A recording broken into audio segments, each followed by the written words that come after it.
Welcome to the Original Self podcast. I'm Evet DeCota, a psychology-informed life coach exploring resilience, mindset, and the courage to become your authentic self. It's a space for honest conversations about growth, transition, identity, relationships, and all the messy, meaningful stuff in between that creates the small shifts that help move us forward. Whatever brought you here today, you're in the right place.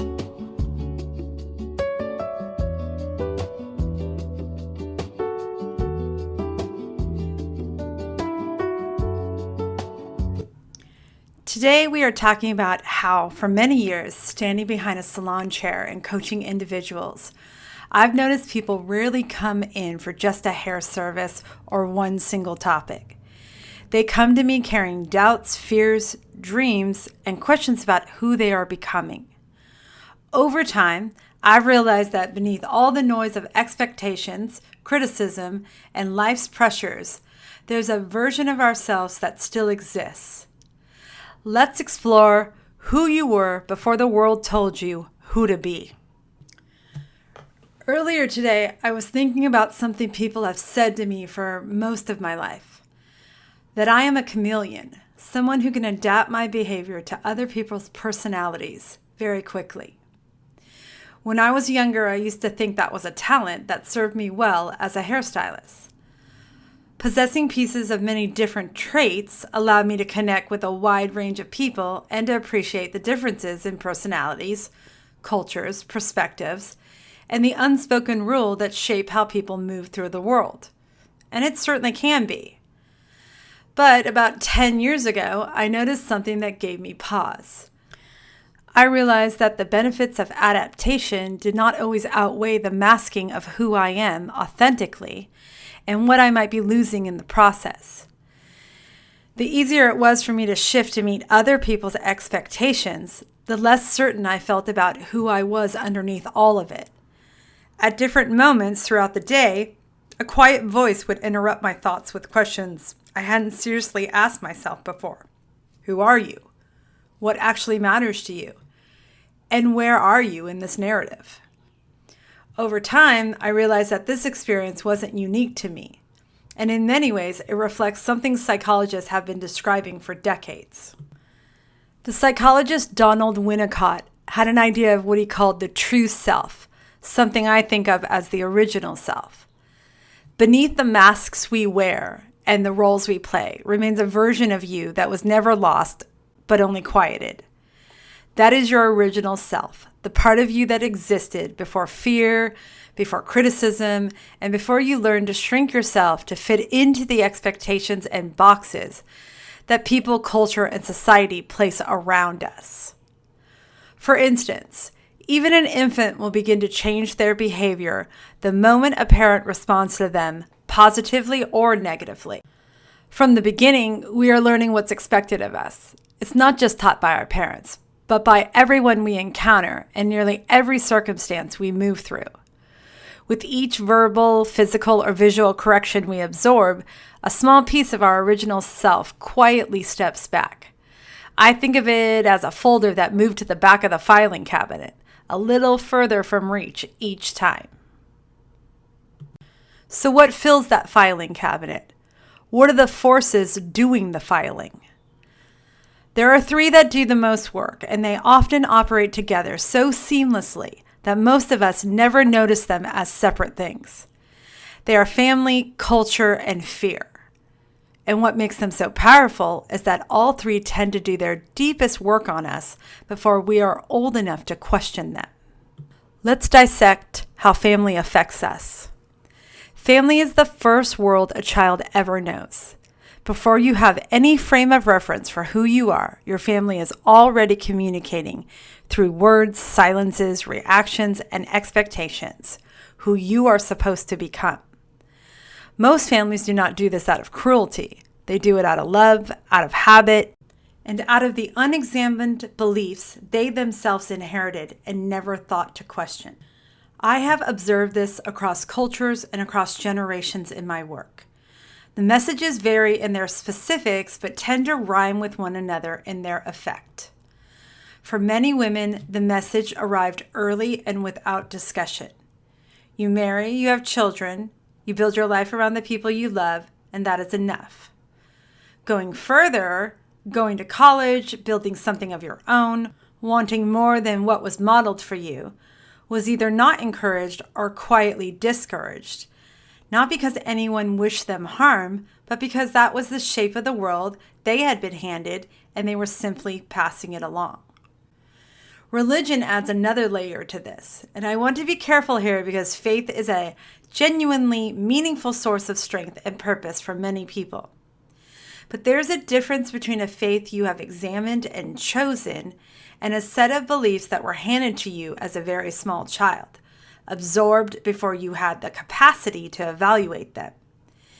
Many people spend years carrying a version of their religious upbringing that feels more like judgment than grace, more like a set of rules about who is acceptable and who is not, before they finally pause long enough to ask what they were taught actually reflects what they believe. That examination is not a betrayal of where they came from. It is a part of the process of becoming who they actually are. What all these family messages share is that they arrive when we are too young to weigh them. A child cannot say, "I appreciate your perspective, but I would like to form my own." They simply take it in, and what gets taken in early enough becomes the wallpaper of the self. So constant, so familiar, that most people never think to ask whether they chose it or whether it has been chosen for them. The second part that forms identity is culture. Culture operates the same way, only on a larger scale. If family is the first world, culture is the second one, and it moves in almost simultaneously. Culture tells us what is beautiful, what is valuable, what ambitions are reasonable for a person like us, and which ones are considered overreaching. It tells us, with remarkable consistency and very little apology, how much space we are allowed to take up. For young people, the need to fit in is not vanity. It is closer to survival. At a certain age, belonging feels like a biological necessity, and the self gets shaped around that need in ways that are genuinely difficult to undo later. You learn which parts of yourself are welcome in the rooms you want to be in, and which parts make people uncomfortable. You learn to lead with the version of yourself that is acceptable and keep everything else somewhere quieter. And if you do this long enough, you can lose track of which version is actually you. Youth is particularly vulnerable to this because the brain is still developing. The capacity for the kind of self-reflection that would allow a young person to say, "I am changing myself to belong here, and I want to notice that." Most young people do not have that yet. They are simply adapting the way humans have always adapted, and the original self is filed a little further back with each adaptation. Finally, there is fear, which I think is the most honest of the three, because at least fear does not pretend to be acting in your best interests, the way family and culture sometimes do. Fear is direct. It says, do not go there, do not try that, do not love that person or want that thing or step out of what is familiar, because something bad might happen if you do. For me, fear arrived in some of its most formative shapes through loss. Losing people I loved deeply did something to the way I moved through the world that I did not fully understand until much later. Grief has a way of quietly tightening the radius of what feels safe. You become more careful, more protective. And sometimes, without realizing it, you start to make yourself smaller in ways that feel like wisdom, but are actually just fear wearing a more acceptable coat. Fear also arrives through the body, through hormones and aging, and the ways our physical experiences shift beneath us in a way we do not ask for and cannot fully control. The body is one of the places the original self lives, most honestly, and when the body changes in ways that feel like loss, many of us respond by pulling back rather than leaning in. We quiet parts of ourselves that once felt natural because they no longer seem to fit the version of ourselves we think we are supposed to be at this stage of life. I want to say something about that directly because it is something I have lived. I have quieted the feminine part of myself over the years in ways I am only now beginning to examine honestly. Not because anyone told me to, at least not in so many words, but because somewhere along the way I absorbed the message that softness was vulnerability, that expressly feminine ways of moving through the world were less serious, less credible, less safe. And so I filed that part away too, the way we often do with parts of ourselves that we've been told either directly or indirectly don't belong. The original self does not disappear under the weight of family, culture, and fear. It waits. It gets quieter, and sometimes it gets very quiet, but it does not leave. And one of the things I've come to believe most deeply, both from my own life and from the work I do with others, is that the hunger to return to it never fully disappears either. It shows up as restlessness, as a feeling that something is missing even when everything looks fine, as a quiet voice asking questions you have been too busy or too afraid to answer. That voice is not a problem to be solved, it's an invitation. And one of the clearest ways to understand what I mean by the original self is to look at a young child. If you watch a very young child before the corrections have fully accumulated, you are watching someone who is almost entirely their original self. They want what they want without apology, feel what they feel without editing it first, and have not yet learned which parts of themselves need to be managed. And then slowly the shaping begins. Now I want to be clear, I'm not suggesting we skip the shaping entirely. I'm not trying to promote Jodie Foster as Nell, because we know exactly how that turned out. Raise yourself in the woods with no outside influence whatsoever, you end up saying things like "tay" and "a win" in your own language that works beautifully in the forest and absolutely nowhere else. Some correction is necessary, but the goal is not to become feral. It's simply to notice how much of what shaped us was genuinely useful growth and how much of it was someone else's fear or expectation wearing the costume of wisdom. What I find so striking is that if you watch someone who is very old, someone who has truly lived long enough to make peace with most of it, you often see something remarkably similar. The same unguarded quality, the same willingness to say exactly what they think, the same absence of performance. I believe the elderly, at their best, have done something that takes an entire lifetime to accomplish. They have worn out their need for approval, outlasted most of their fears, and in that clarity, the original self has room to resurface. I also think, and I hold this more as a feeling than a certainty, that something else may be drawing the very old back toward who they truly are.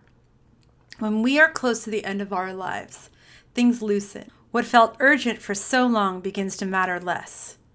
I wonder sometimes whether that loosening is the self preparing to return to something it always was, beneath everything it learned to be.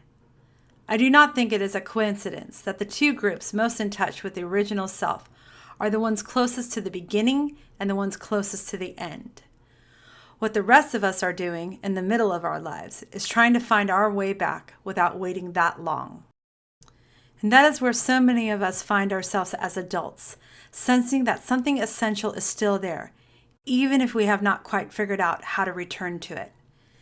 Everything you've been through, the corrections, the expectations, the fear, the loss, the years of adapting yourself to fit into spaces that were not always built for who you actually are.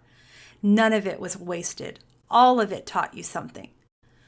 One of the most important things it taught you, even if it has taken a long time to see it clearly, is that the version of you that exists underneath all of that shaping is not only still there, but is the most capable, the most honest, and the most resilient version of you there has ever been.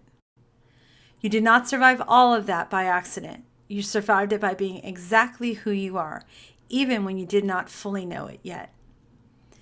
The original self was never the problem. It was never too much or too soft or too ambitious or too different. It was simply waiting for you to stop apologizing for it and start accepting it instead. And accepting it does not mean return to who you were before the world got involved. It means taking everything the world has taught you and bringing it home to the truest version of yourself, the one that was there at the very beginning, the one that will still be there at the end. So the question may not be who you need to become, but what parts of yourself may be ready to rediscover. And that, my friends, might be the quiet work in front of you. Thank you for listening to the Original Self podcast. If these reflections resonate with you and you'd like to explore your own growth, you can learn more about my coaching at DeCotaLifeCoaching.com. Thank you.